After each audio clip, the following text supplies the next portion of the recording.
Novel Dua Bunga Setangkai karya Cawica episode 77 Risto 99. Hanafi berlari turun dari balkon itu. Kakinya masih berpijak di tangga, tapi ia sudah berkata sambil berteriak. Insa pergi dengan mobilnya, menatap siapapun dengan penuh amarah. Kami sama sekali tak mengetahui Nona Insa keluar, Den, ungkap Buririn pada Hanafi. Iya, Den, kami tadi meninggalkan Nona di kamar, dan dia pun sepertinya tertidur, Ibu Fatimah sambil menatap ke arah Risna. Risna pun hanya mengangguk-angguk. Segera temukan dia, Mas. Aku takut jika dia mengemudi dalam amarah, itu akan berbahaya untuknya. Salma menimpali. Ia masih mengingat saat Insa mengemudi pulang dari rumah sakit saat itu. Dengan kecepatan penuh dan cukup membuat orang ketakutan, meski dia sudah terlihat handal memainkan kemudinya berkelok-kelok di jalanan. Salma, kau pergi ke kamar saja dulu. Aku akan mengurus semuanya. Menatap Salma dengan sedikit melunakkan wajahnya. Mbak Ris, antar Salma ke kamarnya. Baik, Den. Risna pun menemani Salma masuk ke dalam kamarnya. Panggil Pak Tono dan Pak Sardi kemari. Hanafi sudah mulai berteriak lagi. Fatimah pun segera berlari ketakutan keluar dari rumah dan memanggil kedua orang yang dimaksud. Selama bekerja di rumah Hanafi, ia sama sekali tak pernah melihat amarah Hanafi seperti sekarang. Sungguh menakutkan dan membuat siapa saja akan langsung patuh dengan perintahnya. Pak Tono dan Pak Sardi pun sudah ada di dalam rumah dengan tatapan penuh kebingungan karena Fatimah tadi menyuruhnya untuk menemui Hanafi tanpa memberitahu masalah apa yang terjadi. Ia hanya melihat ekspresi ketakutan, khawatir, panik menjadi satu di dalam wajah Fatimah. Jam berapa Insa keluar dengan mobilnya? Hanafi duduk di kursi di sebelah meja makan dan menatap tajam pada kedua orang di depannya. Pak Tono yang kala itu tengah bertugas membereskan barang-barang Salma yang baru sampai dari desa pun sama sekali tak mengetahui akar permasalahannya. Ia hanya menatap Pak Sardi dan Hanafi bergantian dalam kebingungan. Pak Sardi pun menunduk dan menjawab pelan. Kira-kira 1 jam setelah Tuan Muda keluar dengan Nona Salma. Sudah, selama itu dia pergi. Apa dia mengatakan dia akan pergi kemana? Hanafi sedikit mengurangi nada bicaranya. Nona cantik, maaf Tuan, maksud saya Nona Insa tak mengatakan apapun. Dia hanya tersenyum dan pergi dengan melajukan mobilnya sangat kencang, Tuan. Pak Sardi sampai salah bicara. Dia masih mengingat dengan jelas wajah cantik Insa tadi siang yang berbeda dari biasanya. Cantik, maksud Bapak? Sudah menaruh pandangan curiga karena Pak Sardi terlihat salah tingkah di depan Hanafi. Maaf Tuan Muda, tapi saya tadi melihat Nona tidak seperti biasanya. Dia pergi dengan berdandan begitu cantik, Tuan. Saya sampai sempat salah mengenalinya. Mendengar jawaban itu, Hanafi makin bingung dan amarahnya semakin berapi-api. Karena tentu dia tak ingin Insa memperlihatkan kecantikannya di depan orang lain selain dirinya. Dan tak biasanya Insa berperilaku seperti itu ketika dia akan keluar tanpa Hanafi di sampingnya.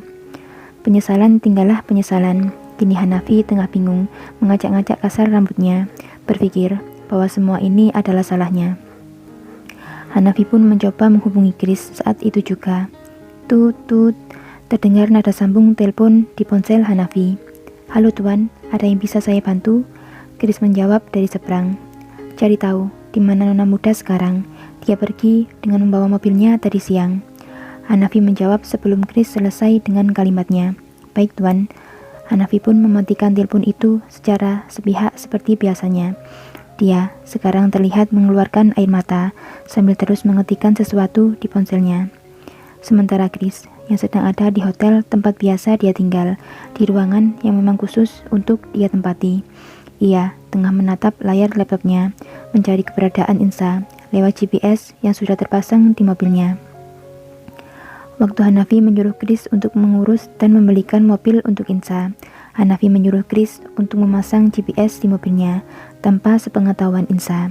Karena Hanafi hanya ingin mengetahui kemana saja Insa pergi dengan mobilnya jika sedang sendiri. Kris pun menemukan sinyal dari mobil dan ponsel Insa secara bersamaan. Cukup jauh memang. Insa sekarang berada di pusat kota, tempatnya di sebuah restoran. Rupanya Anda ada di sini, Nona. Bersiaplah, saya akan menjemput Nona. Chris mengambil jaket hoodie yang selalu dikenakannya, juga masker yang selalu melekat di wajahnya. "Kenapa Nona tak pulang sampai selarut ini, Nona?" membuat tuan muda menggila saja. Chris pun segera menelpon beberapa pengawal untuk menuju ke titik GPS yang sudah dikirimkan oleh Chris. Sementara, ia langsung menghubungi Hanafi sekarang. Telepon pun tersambung. Chris langsung memberikan informasi sesuai yang ia dapatkan kini. "Halo Tuan Muda, saya sudah menemukan titik di mana Nona Insa sekarang berada." "Di mana Chris?" katakan. Sudah menjawab dengan antusias. "Di pusat kota Tuan, tepatnya di Resto 99. Sedikit ragu mengatakan di mana tempat Insa sekarang berdiam. "Apa? Resto 99? Hanafi pun terkaget. Pasalnya di sana adalah sebuah resto yang cukup terkenal dengan dunia gelapnya. Kadang juga dijadikan transaksi perjudian, narkoba, dan masih banyak lagi. Hanafi pun tahu, karena resto itu sering masuk di beranda berita tentang penggerebekan yang sering terjadi di sana. "Tenang saja Tuan, anak buah saya sudah dalam perjalanan ke sana.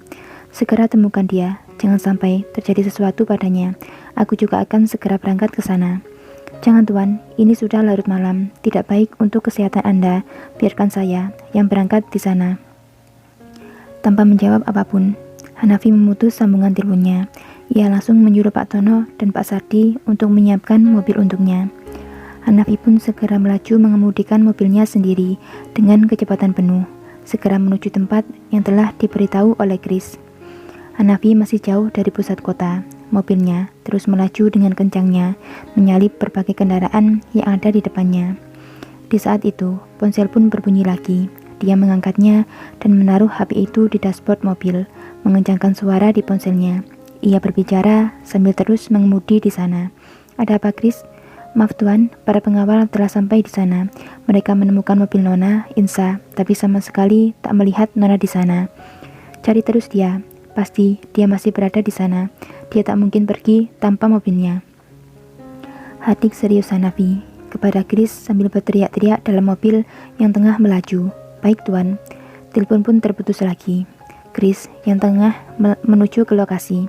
Ia sudah dekat dengan pusat kota, tapi dia memilih menepikan mobilnya dan membuka laptopnya mencari lagi titik keberadaan Insa di sana. Dan benar saja, GPS di ponsel Insa berpindah-pindah terus, berjalan lamban tak tentu arah. Chris pun membiarkan laptopnya menyala dan melajukan mobilnya lagi. Seketika itu juga dia mengirimkan titik lokasi terbaru Insa pada para anak buahnya. Para pengawal di pusat kota itu pun menyisir semua pertukuan yang ada di sana. Mereka sama sekali tak melihat nona muda yang dicari. Sampai salah seorang pengawal menemukan ponsel tergeletak di sebuah bangku di pinggir jalan. Ponsel yang dilihat dari tipenya sangatlah mahal. Ia pun curiga bahwa itu ponsel nona mudanya. Dan benar, GPS mengarah tepat pada ponsel tersebut. Ia pun melaporkan penemuan itu pada Chris. Chris segera menerima laporan itu dan menelpon Hanafi lagi guna memberikan informasi terbaru.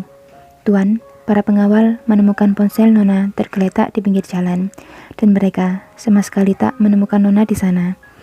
Aku sudah sampai di ujung jalan, menuju Resto 99 Chris. Aku akan mencarinya sendiri. Dia pasti masih berada di dekat sini." Hanafi menjawab sambil mengedarkan pandangan ke seluruh jalanan yang dilewatinya, berharap melihat Insa di sana. Dan telepon pun ditutup. Sementara Chris, yang juga sudah hampir sampai di lokasi, wajahnya terlihat khawatir meski tertutup oleh maskernya. "Anda mungkin salah Tuan, pasalnya 10 menit yang lalu terdapat laporan dari rekening Nona Muda bahwa dia telah mengambil sejumlah uang yang cukup besar dan mungkin sekarang Nona sudah pergi jauh dari sana," gumam Chris, lirih sambil terus melajukan mobilnya. Bersambung.